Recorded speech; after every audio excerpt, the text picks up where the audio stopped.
Welcome to Beyond the Labcoat, where we break down the latest in undergraduate research from diverse minds and explain how it relates to our daily lives.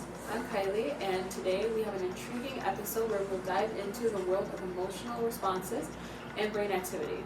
Specifically, we'll be discussing the use of frontal alpha asymmetry, also known as FAA, as a tool for measuring emotional responses to stimuli. Joining us today is Jude Rodriguez, a researcher from the University of Detroit Mercy who recently conducted a study on the viability of FAA in capturing emotional responses. His work brings fascinating insights into whether this common method can truly tell us how we react emotionally. Jude, welcome to the show. Thanks for having me. Let's start with the basics, Jude. Your study focuses on frontal alpha asymmetry, or FAA, for listeners who might not be familiar.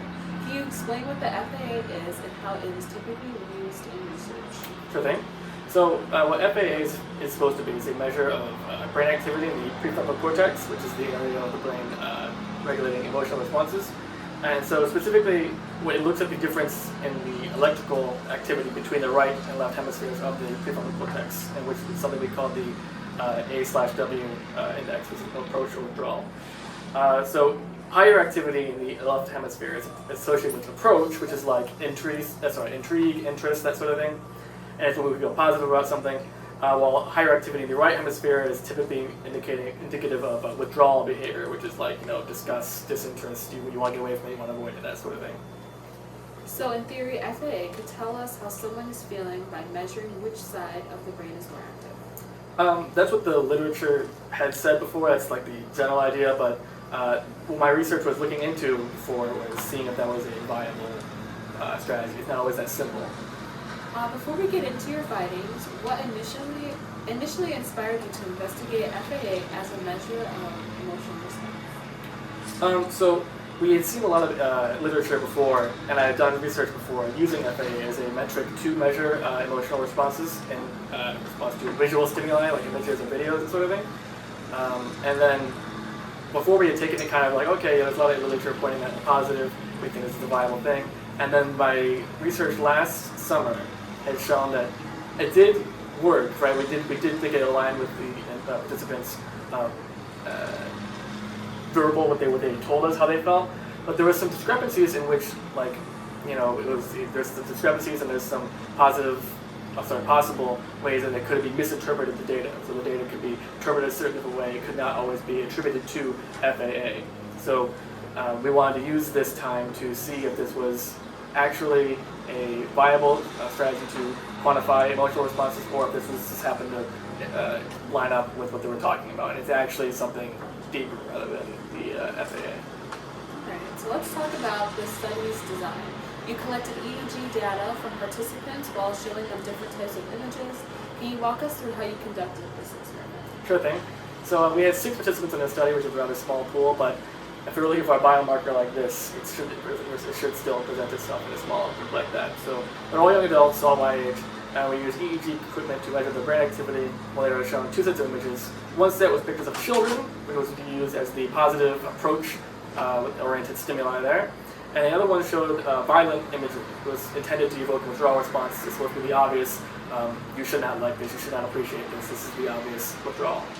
And then afterwards, we asked them through a questionnaire to rate how pleasant or unpleasant they thought the group of images were on a scale of 1 to 10. Okay, interesting. So you were trying to see if their brain activity, as measured by FAA, would match their emotional ratings of the images. Yes. We wanted to determine if FAA could reliably indicate their emotional responses based on their what they had told us, how they felt about it. What challenges did you face in designing the experiment, particularly when it came to measuring the EEG data? So EEG is sometimes a fickle thing because if you need to be perfectly still while you're doing it, you need to be focused while you're doing it. You can't have any sort of like distraction. You can't have any sort of, even if you move a little bit, you blink a lot, it'll be received in there. So you kind of have to filter out for that. But the main thing about the EEG here is that while you're doing it, if you're thinking about other things, it picks up on that, how focused you are. It's measuring the alpha band, so that's like your attention, right? and that'll come back later, I think. But it's, for the most part, it's measuring your attention. So you have different levels of alpha wave activity, whether you're doing different things, like if you're sleeping, studying for a test, doing math, right? There's all going to be different levels there, and it's all going to be indicative of how focused you are versus, and like how attentive you are to a certain subject, rather than maybe how whether you like it or not. So let's transition into the findings of your research. So did the FAA data correlate with the participants' emotional response to the images? So I'd say this time around we think no. Last summer we had done it and we thought it did. And then we read some more literature saying that like it may not be a viable strategy, so we wanted to try it again. And this time it really did not. So last summer what we had done is we had did the same experiment but with babies, children as the positive response, and snakes as the withdrawal response. So that's supposed to be kind of the obvious withdrawal. And with that, we got some, it was still like lower appreciation than the babies, but it was overall still positive, right? So it was like, there was no withdrawal there, it was just less positive. So what we wanted to do this time to ensure that we'd get, withdrawal or a approach, is we wanted to make something that nobody could really appreciate, which was violent imagery. There was some bad stuff on there. I had to sift through it all, not fun. But the main thing was, there was violent imagery there, and then the participants rated the violent images as unpleasant, but the FAA did not always reflect a withdrawal response. In some cases, the FAA suggested an approach response to these images, even though when I asked them, what did you think about these images, right? And it was like bad, a bad crime scene photo, right? They'd be like, I hated that image. I've been thinking about it ever since. Like, I can't do it. I don't like that. And so, but their FAA said otherwise, right? Thank you. That's fascinating and a bit counterintuitive. So what do you think these results mean for the reliability of FAA as a measure of emotional response? Well, like I said earlier, I think that these results suggest that FAA may not be good for measuring emotional response as it is maybe for attention, right? So it's not maybe sensitive enough to capture the nuances of, how are you feeling about a certain image? What are your emotional response there? There could be other factors that influence that, but I think this is maybe more indicative of how focused were you, how well do you remember that, how attentive were you during that? When I was talking to somebody about it at a conference, they oh, it's like rubbernecking, right? And I was like, I don't know what that term is. And they were talking about, well, when you see a car accident, right? A car accident is so bad, right? You don't really want to see it, but you can't quite turn your neck away from it, right? You can't help but kind of crane your neck to it's drawing your attention, even though it's probably not a good sight, right? Great. How do your findings compare to previous studies on FAA and emotional response? Have other researchers encountered similar issues? So we've seen some literature talking about how FAA did not quite work for their visual stimuli research. They used different images, they used different approaches to they used maybe other metrics, that sort of thing. But the main thing we came back to is that it had no real impacts on measuring what they were actually feeling in their emotional state at the time. And so we were thinking, there is obviously still literature saying that it does. So we're thinking that there is possibly a literature gap in the sense that only the ones that confirm that hypothesis are getting published rather than the ones that are explaining both.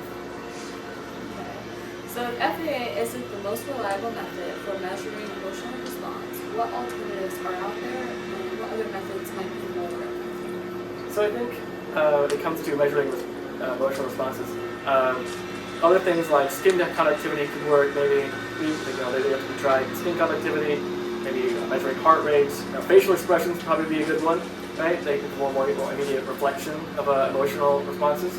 These techniques may be combined with EEG data to give us a more complete picture of how people respond emotionally when they are presented with something visually. That makes sense. So in your opinion, what would be the ideal experiment designed to more accurately measure emotional responses? I would love to try to see maybe the same experiment again, comparing FAA with facial expressions. That's probably my most anticipated thing that I'd love to see, because I think there's micro expressions that you can detect in somebody's face that maybe if you were to see something, you don't obviously react to everything, such an obviously drastic thing. So I think it'd be very interesting to see what sort of micro expressions dictate and can maybe reflect how a subject is feeling about something when they're just looking at it or seeing it. Thank you so much, Jude. This has been an incredible conversation. But before we wrap up, what are the key takeaways from your research for our listeners, particularly those in neuroscience and psychology? I think the key takeaway here is that while FAA has been a popular method, has been a very common method to measure emotional responses, it may not be as conclusive as once thought. I think that our study might suggest that researchers be more cautious when you're relying solely on FAA data and taking it as kind of gospel, and should consider integrating other methods to more accurately capture emotional experience. That's excellent advice. And where do you see this field heading in the next few years? I think we could probably see more research using, like we mentioned earlier, hybrid methods of emotional measurement, where EEG data is used as a kind of like a guide, and then it's used alongside other physiological and behavioral indicators. The goal is to understand emotional responses in a more holistic way, and I think that's a more viable response than just using only one metric as like the one thing to ever like quantitate emotional responses. And for our listeners who are conducting their own research or are interested in this field, what advice would you give them when it comes to designing studies on emotional response? I think the most important thing is to let people know what they're getting into, because I know that I told people about what the subject, what the material is going to be, right? I told them there was going to be some bad stuff in there. I told them that like this is going to measure your withdrawal response, and we need a definite withdrawal response, right? Like before we use snakes, and some people like snakes, so if you're using that as withdrawal response, it can't always work, because if people like snakes more than they like babies sometimes, right? Well, I've seen babies before, that was not even that cute, right? Their withdrawal's going to be, all skewed. So when I told them, you're going to be seeing some bad stuff because we need you to like have like a withdrawal response, they kind of sometimes be all like, I've seen horror movies, I've seen some bad stuff, and then they actually see it and they're like, yeah, I was not a big fan of that. I was like, yeah, I'm sorry, but obviously they had the option to like withdraw at any time, but they said they could take it and they did, and so they got this. But the main thing is just to understand that what you're getting into in an emotional response case like this, you're trying to be presented with visual data, and you know that you're going to have to get a withdrawal response or any sort of emotional response that's negative. You might see some things that are not always so like sanitized, I'd say. Well, Jude, thank you so much for sharing your fascinating research with us today. I'm sure our listeners have gained a deeper understanding on the complexities involved in measuring emotional responses through brain activity. Thank you. It's been great to share these insights with you and the audience here. And for our listeners, if you want to learn more about Jude's research or dive deeper into the world of neuroscience, check out the links in the show notes. And remember, emotional responses are complex, and there's so much more we're still learning about how our brains react to the world around us. Thank you for tuning in into Beyond the Labcoat, and we'll be back next time with more discussions on cutting-edge neuroscience. Stay curious, stay informed, and until next time.